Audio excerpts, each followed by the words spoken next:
All right, stats, welcome to Yak Math videos for your test review. These, again, you're supposed to practice this on your own and just really check your answers here. All right, so at coffee shop, guys, you just add up how many different coffees did they sell, and I believe it's 114. All right, it's not 34% for the Colombian. You just do 34 divided by 114. You guys can round to the nearest tenth, 29.8%. You find the percents for all of them, all right? The lowest one is light roast, 17 over 114, 14.9. It's going to be to the nearest tenth. You guys can do that.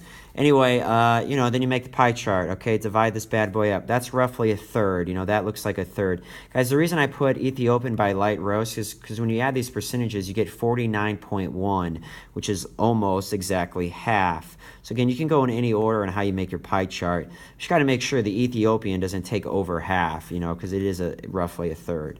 It's got to look pretty good. Okay, so that's the pie chart. Pie chart should be a very easy question for you. 5-number summary, guys, you got to put this in order. So 15, put them in order, least to greatest. 77 the lowest, 104 the highest. So 5-number summary, minimum, maximum are those two. You have a true middle. When you have 15, the 8th one is the true middle. So you don't count it in quartile 1 and quartile 2. 90 is the median. For quartile 1, you look at the first half here. You have a true middle there with 84 is quartile 1. 96 would be quartile 3, the true middle of the second 7. Again, that 8th one, it's on its own.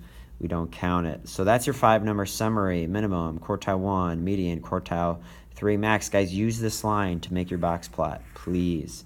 Min goes there. Max goes there. Then you make your, this box is where 50% of your data roughly lies, all right? Quartile 1's 84, median's 90, quartile 3 is 96. Use the 1.5 times IQR rule to show if there exists any outliers. Interquartile range is simply Q3 minus Q1. 96 minus 84 is 12. Multiply it by 1.5, you get 18. You're going to take quartile 1, subtract 18. You're going to take quartile 3, add 18. If any number is outside this range, less than 66 or more than 114, that's an outlier. None of those turn out to be outliers. This team's pretty consistent, so it didn't have one year that was, oh my gosh, an outlier. All right. Next page, guys. This is where you use the calc. Please don't do this one by hand. It doesn't say do by hand, so don't do it. You simply get on that suite, TI 84 plus. Then you hit stats. You might want to hit 4 to clear the list if you need to. And then if you were to hit clear list, you would type in seconds and then list 1, and then you would hit enter. I don't want to do that because I already typed my stuff in there. So I'm going to hit stats. Then you go to edits, and then you would just type in your numbers. You'd hit 105 and then hit enter. You do 129 and hit enter. Anyway, you have all those in there. All right, then you can hit stats, go over to calc. One variable stats, the very first one, hit enter. All right, and it should take it from list 1. So just, if not, just, do second 1 for L1. All right, 129. And then this one right here, it's a sample. 15.18 is the sample standard deviation. Very, very easy to get that. Then find the intervals. This is going to help us catch any outliers. So twice my standard deviation, subtract that from my mean. Add 2 standard deviations, add that to my mean. So if any runner ran 98 or less, or 160 or more than 159, that would be an outlier. None of them did. 152 was close, and then 105 was close to be an outlier, but those were not outliers. Make a time series plot for the number of home runs hit by a player throughout their career. Time series mean you go in that order. So the first one gets 17, the next one gets 22, and so forth. All right, looks like that. Ebbs and flows with the career. Okay, it is not going to be something that just goes straight up. Okay, unless the player just constantly got better. Guys, make sure when you do 28s that your marking is above 25. If you say that that's 28, that's wrong. Just take your time with that. Okay, I don't give you as many numbers on your test. I think I give you like 10 to 12. So take your time. That's an easy question. as is the stem and leaf plot, or the stem plot. Same thing. You do go in order, so you find the smallest one, 31. The stems are 3 because you have a score in the 30s, a 4 because you have a score in the 40s. Make these first. A 5 because there's something in the 50s, and you get the point all the way down to 9. 31, 49, 56. If you have the same score a few times, you write those numbers out a few times. All right? Just make sure that this total is the same here, so you don't forget one. Make sure you put them in order as well. Categorical means you put it in a category like type of major, sociology, communications, math, name of the class, so like stats, calc. I make that more clear. It's categorical. 5K times, I can find the average, standard deviation, quantitative. GPA, same thing, quantitative. Name of professor. Can't do anything with that, but put it in a category, categorical. ACT score, numbers. I mean, we just found that. Normal distribution, that's quantitative. A model of a laptop, that's a category. Wins for Major League Baseball team, quantitative. Type of post-secondary education, you put it in a category. Number of students in each class, I can run an average, standard deviation, that's quantitative. All right, guys, I did change the order of your questions a little bit from this, but same questions. I will give you this formula, folks. X bar is simply the sum of the x's, sum of your data, divided by how many you have. You have 6. X bar is 10. Then to find the standard deviation, you first find the sample variance, which means you find each deviation. So I'm going to take that first number, 12, and I'm going to subtract the mean. I get 2. I'm going to take the next number, 9, subtract the mean, and so forth. Then I don't want to just take these numbers and add them because I always get 0. So I need to square them. I square all those deviations. Then I find the sum. I add them together. I get 28. Because this is a sample, I divide by n minus 1. I divide by 5. My sample variance is 5.6. For sample standard deviation, you take the square root. Again, you get that formula. We'll talk about that formula tomorrow. Round it to the nearest hundredth, but that is the sample standard deviation. Weights of newborns in the United States vary according to the normal distribution. That's your mean. That's your standard deviation. Guys, this is your X. Low birth rate is considered less than 5.5 pounds. Always use this formula, which I will give you. So 5.5 minus 7.5, because that's your X. That's your mean, that's your standard deviation. Get negative 2 over 1 1/4. Negative 1.6, you can call this 1.60. So look it up on your Z table. Negative 1.60, right there. 0.548. Write that number down, 0.548. Low birth rate is considered to be less than that. So less than means we keep that. We keep that percentile, 5.48%. More than means I subtract from 1. Guys, you're working with 5.5 again, so that's the z-score, and that's the percentage for 5.5. In between 5.5 and 10, anytime it's an in-between, you're finding 2 different z-scores. So then I'm going to do 10 minus my mean over my standard deviation. I get a z-score of 2. I look up what a z-score of 2 exactly gives me area percentile-wise, and it's right there, 97.72.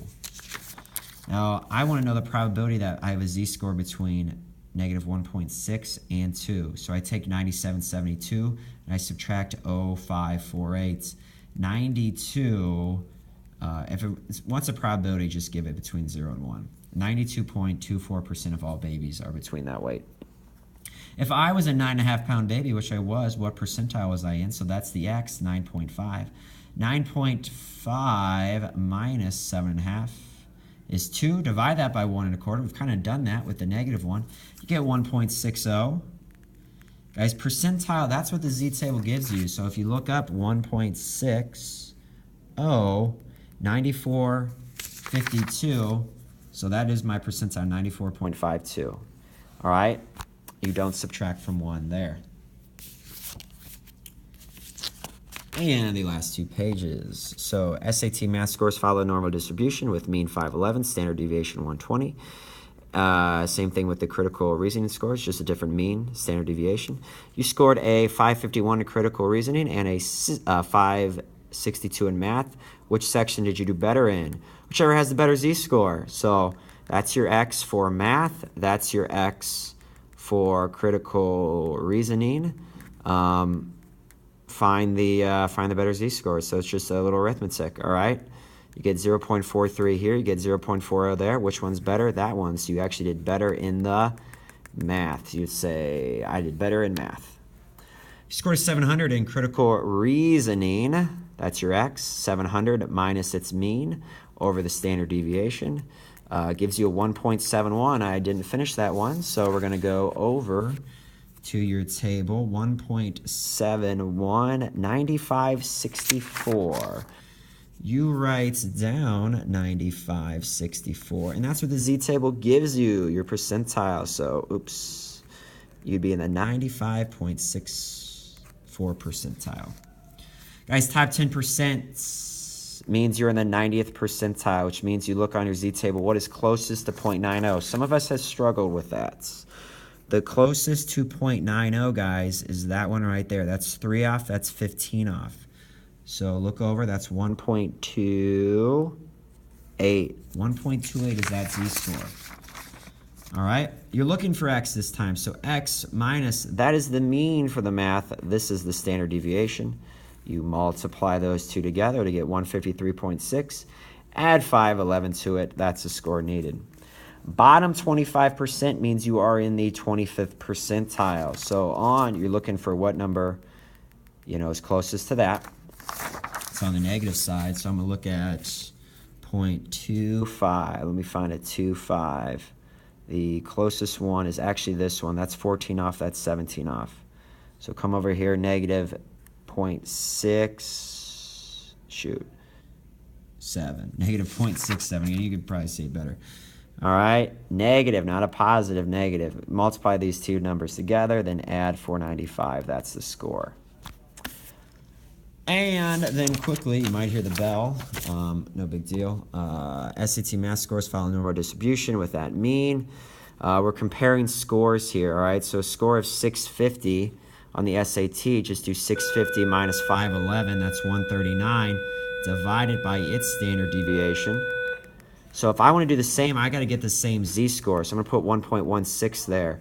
Multiply it by 5.1, then add 21 to it. That's your score. If I got a 27 on the ACT math, find its z-score. That's my score minus the mean over the standard deviation. My z-score is 1.18. If I want to perform the same on the SAT, then I want that z-score. So, I want to know what my score is, minus 511 over 120. Multiply, add 511 to it. That's my answer. Find the two respective top 25%. If you're in the top 25%, you're in the 75th percentile. If you look, that's 0.75 on the table. That's the closest one. That's 14 off. That's 17 off. 0.67. All right. This is so x minus the mean for math, SAT, over the standard deviation for the SAT. Multiply, add 511. The mean for the math ACT over its standard deviation. Multiply these two, add 21. So getting this on the ACT math is the same as getting that on the SAT math. Folks, that is your test review video. Please practice this. Yak Math Video signing out.